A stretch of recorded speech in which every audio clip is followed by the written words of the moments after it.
Sa ibang balita, kinontra ng pork barrel scam whistleblower na si Benhard Luy ang testimonya sa Senado.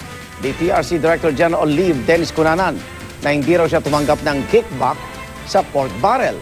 Kaya mga senador pinagdududahan ang salaysay ng bagong testigo ng Department of Justice. Saksi si Jam Sisante. Sa konsensya ko po, sa konsensya po ng pamilya ko,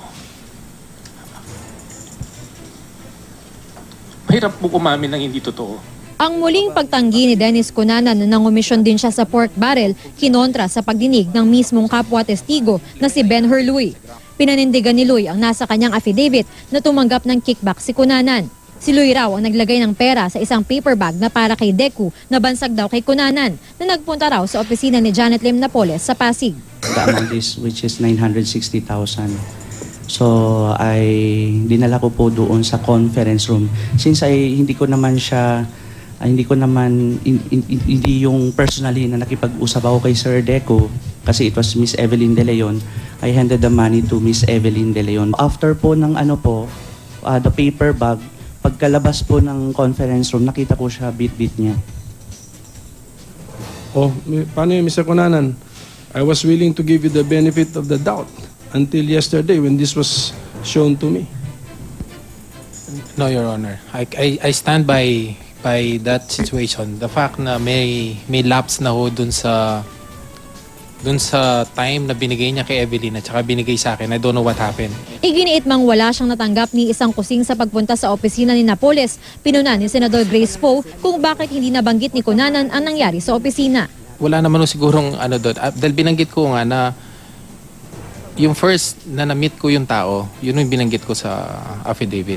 So hindi ko naman kinukontra yung... So bakit hindi mo sinabi? Wala ko kasing allegations na ganun sa affidavit. Pero sa pagdinig, ikinatwira ni Cunanan na patunay sa hindi raw niya pagtanggap ng lagay ang pag-verify muna sa opisina ng mga mamabata sa mga papondohan nilang proyekto.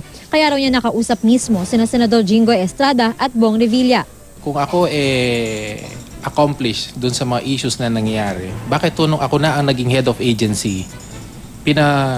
Pina-verify ko uli itong mga NGOs na to the extent na inabutan po na na-blacklist ko yung mga yan.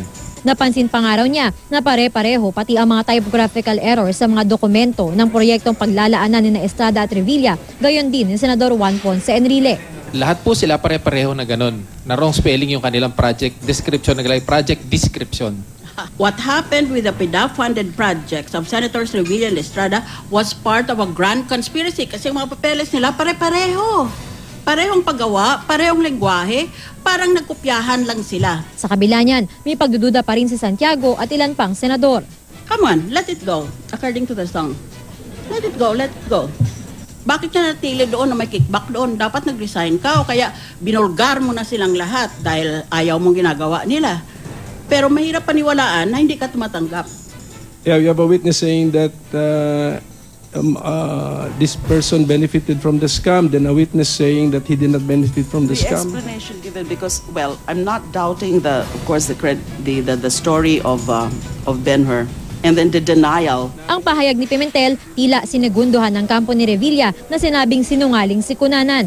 Tila raw tina-target ni Cunanan si Revilla. Muli, iginiit ng kampo ni Revilla na hindi kilala ng senador si Cunanan at hindi pa sila nag-uusap. Wala si Revilla sa pagdinig, pero binasa ang mga ipinadala niyang tanong kabilang ang tungkol sa paggamit ni Cunanan sa address sa Pampanga kahit nakatira sa Quezon City.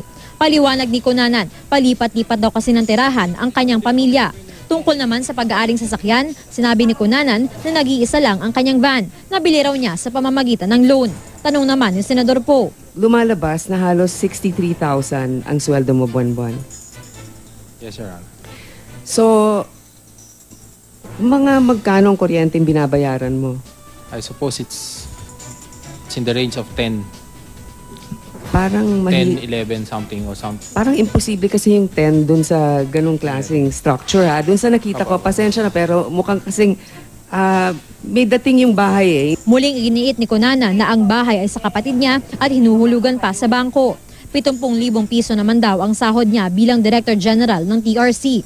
Meron din daw siyang mga negosyo na idineklara niya sa kanyang Statement of Assets, Liabilities and Net Worth mula 2006 hanggang 2013 tulad ng gasolinahan, real estate at shipping services. Nag-isa man si Cunanan na nanindigan si Justice Secretary Laila de Lima na mahalaga ang testimonya nito upang mapalakas ang kanilang kaso laban sa mga umano'y sangkot sa pork barrel scam. With the 5 whistleblowers, Tuason and Cunanan, enough na ba sila to convict beyond reasonable doubt or kulang pa? You are asking for my position, you're asking for my opinion. Ang opinion ko, yes. But syempre, sa level ko yon na yun ang pinaka-final dyan, judge is the Sandigan Bayan. Patuloy pang kinukunan ng pahayag ng GMA News na Estrada at Enrile kaugnay sa mga testimonya ni Cunanan. Ako si Jam Sesante, ang inyong saksi.